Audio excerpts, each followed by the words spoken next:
Hello ವೀಕ್ಷಕರೇ, ತಮ್ಮೆಲ್ಲರಿಗೂ Shri recipes ಇನ್ ಕನ್ನಡ ಚಾನೆಲ್ಗೆ ಸ್ವಾಗತ. ಇವತ್ತು ಈ ವಿಡಿಯೋ ಮೂಲಕ ತಮ್ಮೆಲ್ಲರಿಗೂ ಸೋರೆಕಾಯಿ ದಾಲ್ನ ಯಾವ ರೀತಿ ಮಾಡುವುದು ಅಂತ ತೋರಿಸ್ಕೊಡ್ತಾ ಇದ್ದೀವಿ. ಹಾಗಿದ್ರೆ ಬನ್ನಿ ಈ ರೆಸಿಪಿನ ಯಾವ ರೀತಿ ಮಾಡುವುದು ಅಂತ ನೋಡೋಣ. ಮೊದಲಿಗೆ ಒಂದು ಕುಕ್ಕರ್ನ ಬಿಸಿ ಮಾಡಿಕೊಂಡು ಎಣ್ಣೆನ ಹಾಕೋತಾ ಇದ್ದೀವಿ.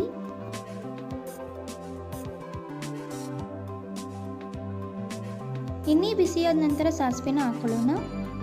ಹಾಗೆ 1/4 ಟೇಬಲ್ ಸ್ಪೂನ್ ಅಷ್ಟು ಜೀರಿಗೆನ ಹಾಕೋತಾ ಇದ್ದೀವಿ.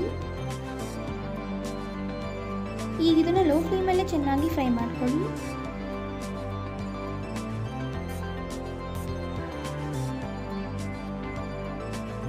ಈಗ ಇದಕ್ಕೆ ಕಟ್ ಮಾಡಿದಂತಹ ಈರುಳ್ಳಿನ ಹಾಕೊಂಡು ಚೆನ್ನಾಗಿ ಫ್ರೈ ಮಾಡ್ಕೊಳ್ಳೋಣ.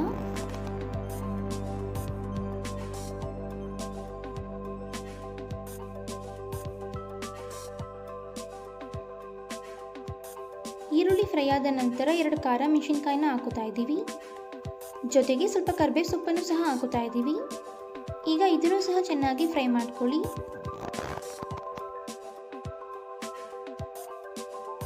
ಈಗ ಇದಕ್ಕೆ ಅರ್ಧ ಟೇಬಲ್ ಸ್ಪೂನ್ ಅಷ್ಟು ಶುಂಠಿ ಬೆಳ್ಳುಳ್ಳಿ ಪೇಸ್ಟ್ನ ಹಾಕೋತಾ ಇದ್ದೀವಿ. ಜೊತೆಗೆ ಕಟ್ ಮಾಡಿದಂತಹ ಟೊಮ್ಯಾಟೊನೂ ಸಹ ಹಾಕೋತಾ ಇದ್ದೀವಿ. ಈಗ ಇದನ್ನ ಲೋ ಫ್ಲೇಮಲ್ಲೇ ಚೆನ್ನಾಗಿ ಫ್ರೈ ಮಾಡ್ಕೊಳ್ಳೋಣ.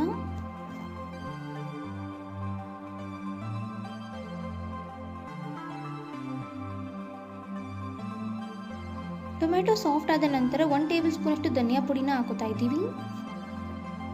ಹಾಗೆ 1 ಟೇಬಲ್ ಸ್ಪೂನ್ ಅಷ್ಟು ಅಚ್ಕಾರದ ಪುಡಿ, ಅರ್ಧ ಟೇಬಲ್ ಸ್ಪೂನ್ ಅಷ್ಟು ಗರಂ ಮಸಾಲ, ಜೊತೆಗೆ ಸ್ವಲ್ಪ ಅರಿಶಿನ ಹಾಕೋತಾ ಇದ್ದೀವಿ. ಈಗ ಇದನ್ನ ಚೆನ್ನಾಗಿ ಮಿಕ್ಸ್ ಮಾಡ್ತಾ ಲೋ ಫ್ಲೇಮಲ್ಲಿ 2 ನಿಮಿಷಗಳ ಕಾಲ ಫ್ರೈ ಮಾಡ್ಕೊಳ್ಳಿ.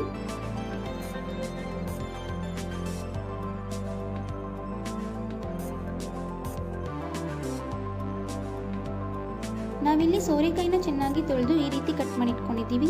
ಈಗ ಇದನ್ನ ಕುಕ್ಕರ್ಗೆ ಸೇರಿಸ್ಕೊಳ್ಳೋಣ. ಈಗ ಇದನ್ನ ಚೆನ್ನಾಗಿ ಮಿಕ್ಸ್ ಮಾಡ್ತಾ ಲೋ ಫ್ಲೇಮಲ್ಲೇ 2 ನಿಮಿಷಗಳ ಕಾಲ ಫ್ರೈ ಮಾಡ್ಕೊಳ್ಳಿ.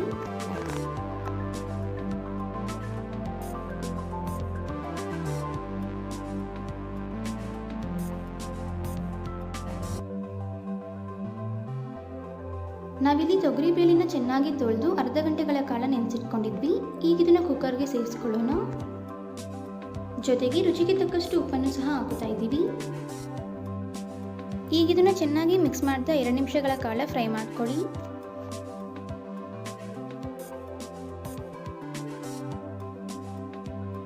ಈಗ ನಿಮಗೆ ಯಾವುದಕ್ಕೆ ಬೇಕೋ ಅದಕ್ಕೆ ನೀರನ್ನ ಸೇರಿಸ್ಕೊಳ್ಳಿ. ನೀರನ್ನ ಸೇರಿಸಾದ ನಂತರ ಒಮ್ಮೆ ಚೆನ್ನಾಗಿ ಮಿಕ್ಸ್ ಮಾಡ್ಕೊಳ್ಳೋಣ.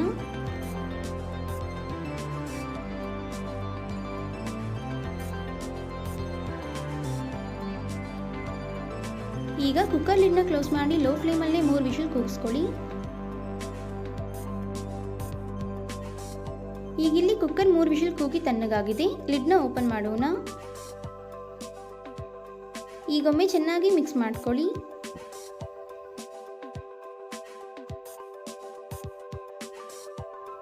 ಈಗ ಇಲ್ಲಿ ನೀವು ನೋಡ್ತಿರಬಹುದು ಕಂಪ್ಲೀಟ್ ಆಗಿ ಸೋರೆಕಾಯಿ ದಾಲ್ ರೆಡಿ ಆಗಿದೆ. ನೋಡಿದ್ರಲ್ಲ ವೀಕ್ಷಕರೇ, ಅನ್ನಕ್ಕೆ, ಚಪಾತಿಗೆ, ದೋಸೆಗೆ ಪರ್ಫೆಕ್ಟ್ ಆದಂತಹ ಸೋರೆಕಾಯಿ ದಾಲ್ನ ಯಾವ ರೀತಿ ಮಾಡಬಹುದು ಅಂತ. ಹಾಗಿದ್ರೆ ಇವತ್ತು ನಾವು ಮಾಡಿ ತಿಳಿಸಿಕೊಟ್ಟಂತಹ ಈ ರೆಸಿಪಿ ತಮ್ಮೆಲ್ಲರಿಗೂ ಇಷ್ಟ ಆಗಿದೆ ಅಂತ ಅನ್ಕೊತೀನಿ. ಇಷ್ಟ ಆಗಿದ್ರೆ ಈ ವಿಡಿಯೋಗೊಂದು ಲೈಕ್ ಕೊಡಿ. ಹಾಗೆ ತಮ್ಮ ಅನಿಸಿಕೆ ಅಭಿಪ್ರಾಯಗಳನ್ನ ಕಮೆಂಟ್ ಬಾಕ್ಸಲ್ಲಿ ಕಮೆಂಟ್ ಮಾಡಿ. ಅಷ್ಟೇ ಅಲ್ಲ, ಈ ವಿಡಿಯೋನ ಮತ್ತೊಬ್ಬರಿಗೂ ಹೆಲ್ಪ್ ಆಗೋ ಹಾಗೆ ಶೇರ್ ಮಾಡಿ ಅಂತ ಕೇಳ್ಕೊತಾ ಇದ್ದೀನಿ. ಮತ್ತಷ್ಟು ಹೊಸ ರೆಸಿಪಿಗಳಿಗೋಸ್ಕರ ನಮ್ಮ ಚಾನಲ್ನ ಸಬ್ಸ್ಕ್ರೈಬ್ ಮಾಡೋದನ್ನ ಮರಿಬೇಡಿ. Thank you.